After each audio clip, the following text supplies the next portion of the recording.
O'zbek, qirg'iz, tojik barimiz qilimlar переводчisiz ham, tarjimasiz ham bir-birimizni tushunib kelganmiz. Biz hozir Qarasuvining Muronqa meri Rahimov Ahmad akani ko'rib qoldik. Hozir intervyu olib qo'yamiz. Ahmad aka, assalomu alaykum. Assalom. Qanday sog'liq yaxshimi? Rahmat. Bu jangi stadionda sezimlar qanday bo'ldi? 10 ball, 10 ball. Smalas menen Dordo o'ynayotadi. Siz qaysi balet qiltasiz? Kuchtusi uchun kuchtusi. Sen nechta победил, Светский спорт. Bu yoqda Tojik, O'zbek, O'rus, Tuvanlar bilan qanday chiqish o'tasiz? O'zbek, qirg'iz, tojik barimiz qilimlar переводчisiz ham, tarjimasiz ham bir-birimizni tushunib kelganmiz. Biz Qirg'iziston xalqaro assambleya Qirg'iz davlatida 80 dan ortiq yashaymiz. Hammalarimiz bir uy bo'ladik. Mana men shunda tojik, tatarlar, o'rislar, o'zbeklar degandek hammamiz bir oiladek shu Qirg'iziston ona vatanimizni yaxshiligiga xizmat qilyapmiz. Dadalarimiz ham xizmat qilgan.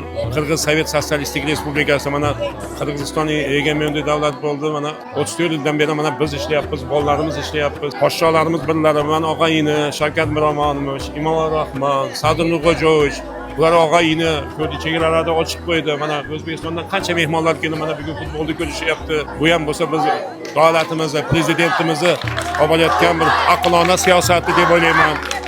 Mana prezidentimiz Sadir Nurg'o'jovichga katta rahmat, Hamchibek Qidirshavich unga katta rahmat.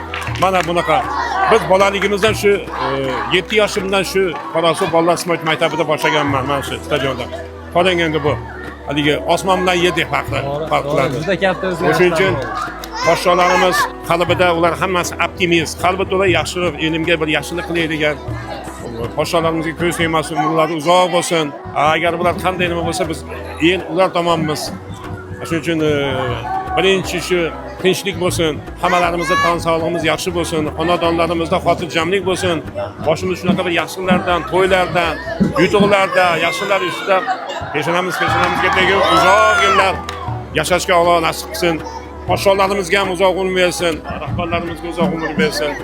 Biz xalq har doim podshoni siyosatini, davlat siyosatini qo'llagan insonlarimiz. O'zbeklar hammamiz. Men akalarim Hasan Husan akalarim haqida ham aytib bering. O'rta Osiyo chempionlari.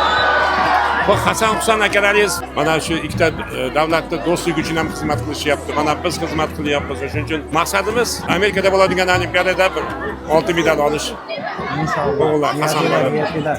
Sizga rahmat katta. Salomat bo'ling.